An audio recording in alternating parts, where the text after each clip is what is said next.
All right, guys, so before we jump into today's video, these videos wouldn't be possible without the amazing support of my amazing sponsors. And this video in particular is brought to you by the folks from Ledlenser. Listen, if you need a reliable, bulletproof lighting that's going to be there when you need it, be sure to check out the folks from Ledlenser. Good morning, everybody. So listen, as I get ready for this fishing trip, it's kind of one of those things where there's an extra level of appreciation that comes along with pretty much anything we get to do these days. After the pandemic and, you know, everybody having a different perspective on life, you really appreciate everything a lot more. And so I want to share with you one of my favorite times of the day, and that's in the morning.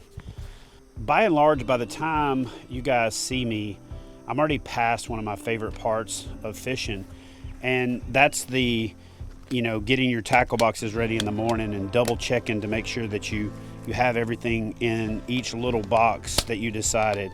Which ones are you going to put in the front? Which ones are you going to put in the back? Did you grab the right colors? Did you grab enough? Could you squeeze one more lure into the box that you plan on throwing? Do you have two of everything? All of those things about getting ready are part of what makes this so special to me. You know, the best way that I can explain it is it's like those sniper movies where the sniper has made their way up to the top of a building and they found this fan room or place where they can, you know, set up for their kill. And you see them pop the latches of the rifle case and they open it up and they assemble the upper and the lower, and it shows their hands sliding bullets into the magazine, and then they put it into the rifle and they cycle the action all the way to right at that moment when their eye eases up to the scope and then you can see what they're seeing. To me, that's what this part of the day is for me. It's that time when you're retying a lure and you're getting excited about whether or not the fish are going to hit that particular presentation or that color. You know, what adjustments are you going to have to make? What are you going to have a new personal best that day? Are you going to catch a new species? Are you going to meet a new friend? Are all part of what makes this thing called fishing so special to me, and why I do it, whether it's 35 degrees or 105 degrees. It's why we still get excited by the jingle of these little trinkets, and it's why we still double check our knots and leaders and and have all these gadgets attached to our PFD and make modifications to our kayak, and all in anticipation of one of the simplest things that a human being can experience, and that's a connection with a wild thing. That's what makes fishing so special to me. I love to hunt and I love to fish. What I love about fishing is when you make that connection, that's just the beginning. There he is. It's that nanosecond between when you set the hook and you get a response back that you have no idea how big that fish is or what you caught. I wanted to share that with you because this is what gets me out here when most sane people are sitting on the couch and saying it's too cold to go fishing, when most sane people don't even load up the boat, or their rods are put away for the winter or the middle of the summer, or they take up golf or whatever.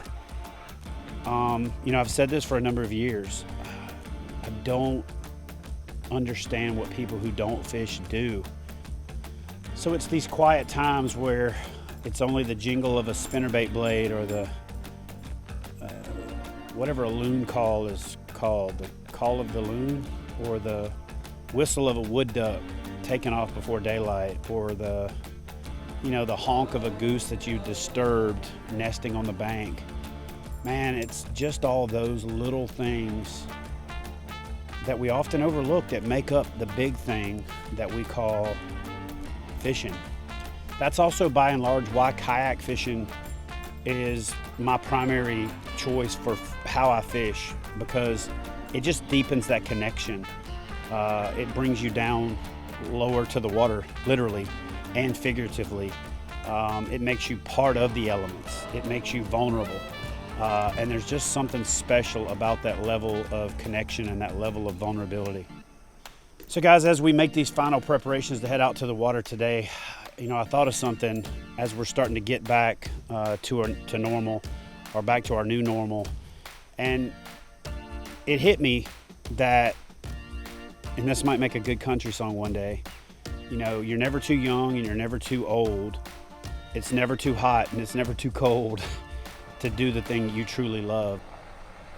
And it's not always measured by the success of what you do when you get out there. It's measured by just getting out there. So the next time you think it's not worth the effort, you don't want to set the alarm that early, you don't want to get out there, just remember that honestly the quiet, the still, the connection is the thing that you'll be glad that you did. It's way better than hitting the snooze button. It's way better than sleeping in. And then right after this part comes the best part, and that's when you're out there on the water when the world comes alive.